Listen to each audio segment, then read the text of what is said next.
You know what I've seen a lot of recently? I've seen a lot of Blackstone or griddle style grills that you guys are buying and using in the backyard, and I love mine too. It's perfect for like cheese steaks and fried rice and all kinds of different things that Blackstone can put a pretty good flavor on anything that needs a sear. That includes steaks. A Blackstone can put an amazing sear on a steak. So today I'm going to show you how to cook a perfect steak on a flat top griddle. Specifically in my yard is going to be the Blackstone. It's hard to say what you have in your yard, but I think Blackstone is probably the most popular brand when it comes to these flat top griddles. They're very versatile. They're definitely worth their money because they don't cost as much as you would think they do, and perfect food. Let's go ahead and check it out.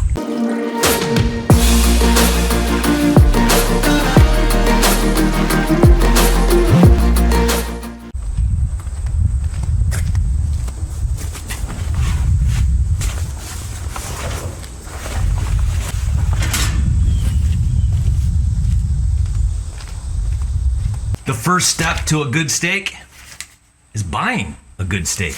And right now, that's actually insane how much money it costs to purchase all kinds of different stuff.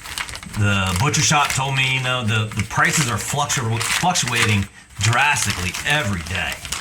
But if you want or you need to have the perfect steak, you got to spend that little extra money.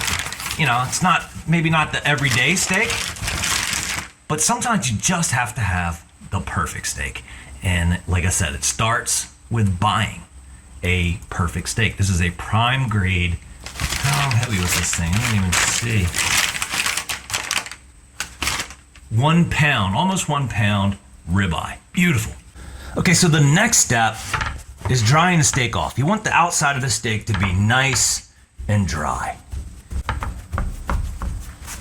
Flip it to the other side and dry that side off. And just kind of set it down, kind of soak up all that juice. Seasoning for a steak should be simple. Salt, pepper, and just a little bit of garlic. We're about half salt, half pepper, and just, like I said, a little bit of garlic powder. And what we're going to do is we're going to spray the outside of the steak with an olive oil, and that's going to help cook that outside, help that sear. Because a great steak is seriously all about the sear. And that's what this Blackstone is going to do. It's, like a big cast iron pan. It's going to help us get a perfect sear. Now, a ribeye like this, that's over a knuckle deep. So it's about a 1 inch slice. We're going to go ahead and season it really well.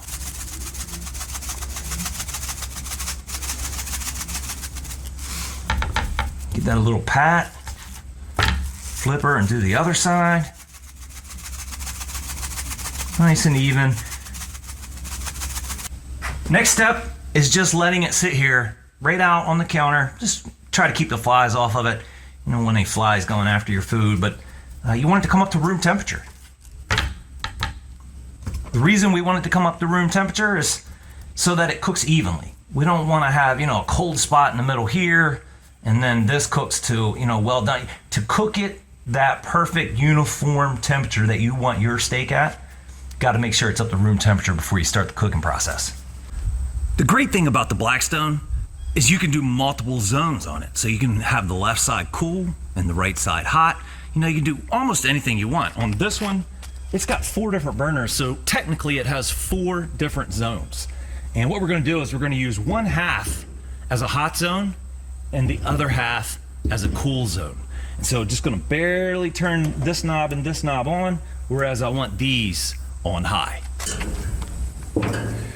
I am going to spray a little nonstick spray on the side that I'm going to sear on this right side.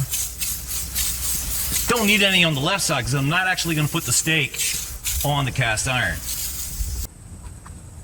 You can usually tell when the Blackstone's ready by that little bit of smoke, but let's go ahead and see exactly how warm it is. 430. Over here we're down 360. So I want this sear side to come up more than that, and it's coming up pretty quick. It's already at 485, 490. About 540, I'm going to turn it down just a little because I don't want to burn it. I want that 550. I want to stay right about 550. This is what every steak should sound like as soon as it hits the griddle.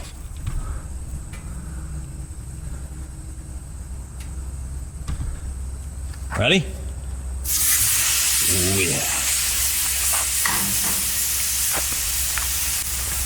And now we're just gonna let it cook for about 1.5 minutes, and then we'll flip it and let it cook there for 1.5 minutes, or, you know, until we see the sear that we're looking for. And then I'm gonna put it over on the cooler zone. For the cool zone, I'm gonna put this rack over here. Let's check that temperature again. Yeah, I mean, it's warmer. 350. 540.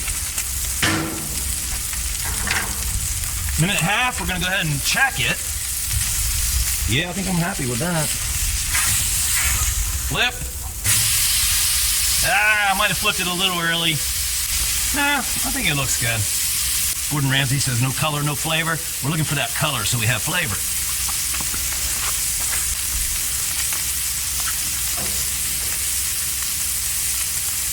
Perfectly seared steak traps all the juice and flavor inside the steak, and then you just get it up to temperature. I like mine medium rare, so I'm going up to about, I'm going to do 125 to 130. Everybody likes their temperatures different. It's probably about it. Yeah, I'm liking that, guys.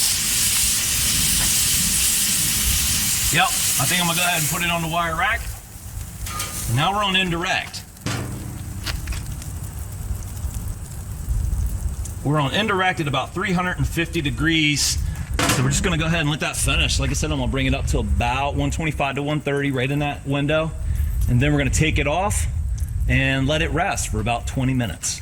Letting your steak rest is one of the most important steps, so make sure you don't cut that short.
Man, this looks good.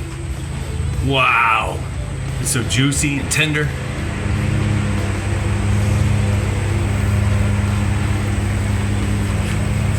Woo. That sear, guys. No color, no flavor. Make sure you get that color. Flat top griddle is a perfect way to do it. Thanks for watching, guys. Do me a favor, share the video on your social media walls with your friends. Help me grow the channel. I'll see you guys next week.